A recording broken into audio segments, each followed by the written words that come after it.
பேசுகிறேன். ஒரு தேடல் உள்ள நபர் வாழ்க்கை ஏன் போராட்டமாக இருக்கிறது என்ற ஒரு கேள்வி எழுப்பினார். ஏன் வாழ்க்கை போராட்டமாக இருக்கிறது என்றால், நீங்கள் உங்களுடைய ஆணவ மனதின் குரல் கேட்டு வாழ்வதால் நீங்கள் உங்களுடைய வாழ்க்கையை போராட்டமாக மாற்றிக்கொண்டீர்கள். உங்களுக்கு வேலைக்காரனாக செய்ய வேண்டிய பணிகளை செய்யாமல் உங்களுக்கு எஜமானாக உங்களுடைய ஈகோ மைண்ட், ஆணவ மனம் செயல்படுவதால், அதனால்தான் நீங்கள் உங்கள் வாழ்க்கை போராட்டமாக அமைந்திருக்கிறது. லைஃப் இஸ் செலிப்ரேஷன் என்று சொல்கிறார் ஜீசஸ்.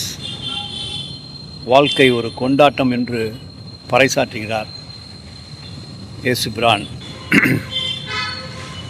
அவரால் மட்டும் அந்த வார்த்தையை எவ்வாறு உதிர்க்க முடிகிறது, பேச முடிகிறது, பகிர முடிகிறது? அவர் உணர்வு மனதின் உச்சத்தில் வாழ்ந்ததால் அந்த வார்த்தையை, அந்த ஸ்டேட்மெண்ட்டை நமக்கு அழைத்து சென்றுள்ளார். Life is celebration. ஆனால் சராசரி மனிதர்கள், ஆணவ மனதின் ஆதிக்கத்தில் வாழும் மனிதர்கள் மன இறுக்கத்துடனும் கொந்தளிப்புடனும் படபடப்புடனும் போராட்டத்துடனும் வாழ்வதால் வாழ்க்கை அவர்களுக்கு போராட்டமாக அமைந்து விடுகிறது.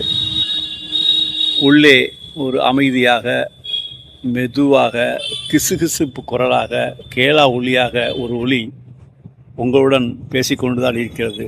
அந்த இறை ஒளி, இறைத்தன்மை உங்களிடம் பேசிக்கொண்டுதான் இருக்கிறது. எல்லா மனிதரிடம் பேசிக்கொண்டுதான் இருக்கிறது. ஆனால் அதை கேட்கும் வல்லமையை நீங்கள் இழந்துவிட்டீர்கள்.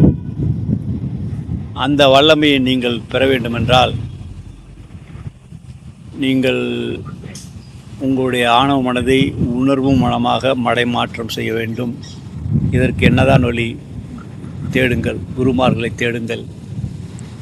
ஒரு நல்ல குருவினை சந்தித்து எப்பாடுபட்டாவது உங்களுடைய ஆக்னா சக்கரத்தை, நெற்றிக்கண்ணை ஆக்டிவ் செய்து விடுங்கள்.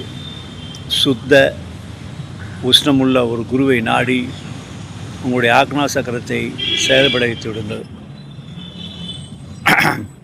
அப்பொழுது எளிமையாக நீங்கள் மனதை கடந்து மனமற்ற பிரதேசத்தில் குதித்து விடலாம். யூனிவர்சல் ஜம்ப்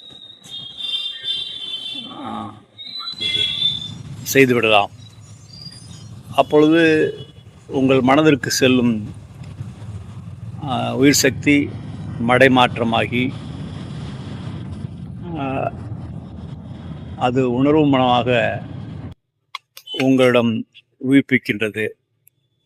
அப்பொழுது உங்களுடைய இறைமனம் பேசும், இறை குரல் பேசும் மொழியை நீங்கள் கேட்கும் வல்லமையை பெற்று விடுவீர்கள்.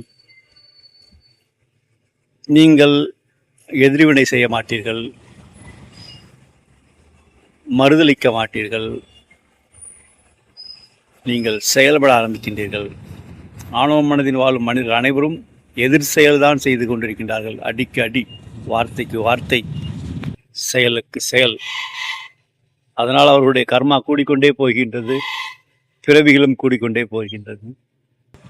மிக உயர்ந்த உன்னதமான ஞானிகள் எல்லாம் சூப்பர் கான்சியஸ் ஸ்டேட் நிலைக்கு தங்களுடைய உணர்வு நிலையை உயர்த்தி இறைத்தன்மையின் குரலை கேட்டு இறைத்தன்மைக்கு அவர்கள் ஊடகமாக மாறியதால் தான் அவர்கள் மிகச்சிறந்த ஞானிகளாகவும் சித்தர்களாகவும் நமக்கு பல போதனைகளை வழங்கி சென்றுள்ளார்கள்.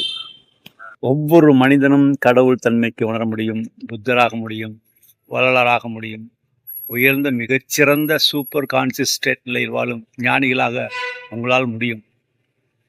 அதற்கு நீங்கள் மெனக்கிட வேண்டும், ஒரு திடமான முடிவெடுக்க வேண்டும், உங்கள் பார்வையை உள்முகமாக திருப்ப வேண்டும். நீங்கள் ஒரு வழி பாதையில் தான் பயணித்துக் கொண்டிருக்கின்றீர்கள். இருவழி பாதையில் பயணிக்க வேண்டும். கிளைகள் மட்டும் ஒரு மரத்திற்கு வளர்ந்தால் எப்படி இருக்கும்? அதன் வேர்களும் சமமாக வளர வேண்டும். ஓசோ சொல்கின்றார், கிளைகளும் வேர்களும் சமமாக வளரட்டும். அப்படிப்பட்ட ஒரு மனிதன்தான் இன்றைய உலகிற்கு தேவை, பல மனிதர்கள் தேவை என்று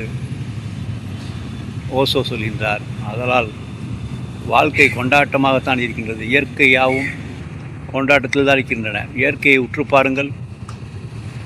மனிதனை தவிர மற்ற எல்லா உயிர்களும் கொண்டாட்டத்தன்மையில் தான் இருக்கின்றன. ஏனென்றால் அவர்களுக்கு ஈகோ மைண்ட் கிடையாது, டியூன்டு மைண்டு, ஊட்டுவிக்கப்பட்ட மனம், அதன்படி செயல்படுவார்கள். தனித்துவமாக சிந்திக்க முடியாது. ஆனால் அவர்களால் கொண்டாட்டமாக, இயல்பாக, அமைதியாக இயற்கை அதன் வாழ்க்கையை வாழ்ந்து கொண்டிருக்கிறது. மனிதன் மட்டும்தான் ஒரு சிக்கலில் மாட்டிக்கொண்டான். அவனுக்கு ஒரு விழிப்புணர்வு தன்மையை, இறைத்தன்மையை சிறு துளியாக வழங்கித்தான் இந்த பூமியில் பிரசன்னப்படுத்துகிறது. அந்த சிறு துளி விழிப்புணர்வை பெரு நெருப்பாக, பெரும் ஜுவாலையாக மாற்றுவதற்குத்தான் தியானம் உதவுகின்றது.